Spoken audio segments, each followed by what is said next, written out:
Bharat Lajna multi state housing cooperative society limited, Parappur road, Kottakkal.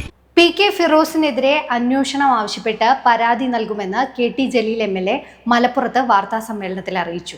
അപ്പൊ മുസ്ലിം ലീഗിൽ ഒരാള് അംഗമാകുന്നത് തന്റെ മതപരമായിട്ടുള്ള ഒരു ബാധ്യത എന്നുള്ള നിലയിൽ കൂടിയാണെന്ന് ജനങ്ങളെ ധരിപ്പിക്കാൻ ലീഗ് എപ്പോഴും ശ്രമിച്ചിട്ടുണ്ട്. അതുകൊണ്ടാണ് മുസ്ലിം ലീഗിന്റെ പല നേതാക്കന്മാരും പറയുന്നത് ലീഗിൽ നിന്ന് പോയാൽ ദീനിൽ നിന്ന് പോയി എന്ന്.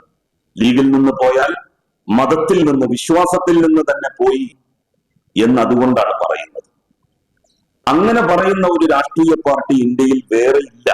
അതുകൊണ്ട് തന്നെ മുസ്ലിം ലീഗിന്റെ പ്രവർത്തകരും നേതാക്കളും മറ്റേതൊരു രാഷ്ട്രീയ പാർട്ടിയുടെ പ്രവർത്തകരെക്കാളും നേതാക്കളെക്കാളും ഉത്തരവാദപ്പെട്ടവരാണ്, സൂക്ഷ്മത പുലർത്തേണ്ടവരാണ്. കാരണം അവർ ചെയ്യുന്ന ചെയ്തികൾ ആ പാർട്ടിയെ മാത്രമല്ല, ആ പാർട്ടി പ്രതിനിധാനം ചെയ്യുന്നു എന്ന് അവർ തന്നെ അവകാശപ്പെടുന്ന മതത്തെയും പ്രതികൂലമായി ബാധിക്കും. മയക്കുമരുന്ന് കേസുമായി ബന്ധപ്പെട്ട് നമ്മളുടെ സംസ്ഥാനത്തിന്റെ വിവിധ ഭാഗങ്ങളിൽ പിടിക്കപ്പെടുന്ന ലീഗിന്റെ പ്രാദേശിക നേതാക്കൾ, ജീവിതത്തിൽ സൂക്ഷ്മത പുലർത്തിയ മഹാരഥന്മാർ രൂപം നൽകിയ പാർട്ടി ഇന്ന് മയക്കുമരുന്ന് വിൽപ്പനക്കാരുടെയും സാമ്പത്തിക തട്ടിപ്പ് നടത്തുന്ന ആളുകളുടെയും വിഹാര കേന്ദ്രമായി മാറിക്കഴിഞ്ഞിരിക്കുകയാണ്. മുസ്ലിം ലീഗ് എന്ന പാർട്ടി മയക്കുമരുന്ന് കച്ചവടക്കാരുടെയും സാമ്പത്തിക തട്ടിപ്പുകാരുടെയും പാർട്ടിയായി മാറി.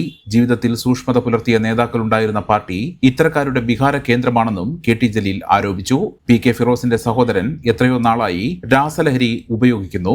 ഇതറിയാമായിരുന്നിട്ടും എന്തുകൊണ്ട് ഫിറോസ് പോലീസിലോ എക്സൈസിലോ പരാതിപ്പെട്ടില്ല? നൂറുകണക്കിന് ചെറുപ്പക്കാരെ വഴിതെറ്റിച്ച സഹോദരനെ എന്തുകൊണ്ട് ഫിറോസ് നിയന്ത്രിച്ചില്ല? അദ്ദേഹം അത് ചൂണ്ടിക്കാട്ടി കൊടുക്കുകയല്ലേ വേണ്ടിയിരുന്നത്? മുസ്ലിം ലീഗ് നടത്തിയ ലഹരി വിരുദ്ധ ക്യാമ്പയിന് നല്ല പ്രചാരം കിട്ടി. ആ ക്യാമ്പയിൻ തീരുമാനിക്കും മുൻപെങ്കിലും എന്തുകൊണ്ട് ഫിറോസ് അത് പുറം ലോകത്തെ അറിയിച്ചില്ലെന്നും ജലീൽ ചോദിച്ചു. അറിഞ്ഞുകൊണ്ട് ഒരു വസ്തുത മറച്ചുവെച്ചത് തെറ്റാണ്. ഇക്കാര്യത്തിൽ അദ്ദേഹത്തിനെതിരെ കേസെടുക്കാമല്ലോ എന്നും KT ജലീൽ പറഞ്ഞു. മതവും ദീനും ഉദ്ധരിച്ച് പ്രസംഗിക്കുന്നയാൾ, മയക്കുമരുന്നിന് അഡിക്റ്റായ ഒരാൾ വീട്ടിലുണ്ടായിട്ട് എന്തുകൊണ്ട് അത് സമൂഹത്തെ അറിയിച്ചില്ല എന്നതിന് ഫിറോസും പാർട്ടിയും മറുപടി പറയണമെന്നും, PK ഫിറോസിന് ഈ ലഹരി ഇടപാടിൽ പങ്കുണ്ടെന്ന് പറഞ്ഞാൽ തെറ്റ് പറയാനാകുമോ എന്നും KT ജലീൽ കൂട്ടിച്ചേർത്തു. സ്നേഹത്തിന്റെ ഭാഷ ഒന്നാണ്. മംഗല്യപ്പട്ടിനെന്നും Zeenath silks and sarees, metro plaza, Tirur road, Kottakkal. മെമ്പർമാരുടെ നിക്ഷേപങ്ങൾക്ക് ഉയർന്ന ലാഭവിഹിതം നൽകുന്ന കേന്ദ്ര സർക്കാർ സഹകരണ സ്ഥാപനം Bharat Lajna multi state housing cooperative society limited, Parappur road, Kottakkal. Phone 9946999976.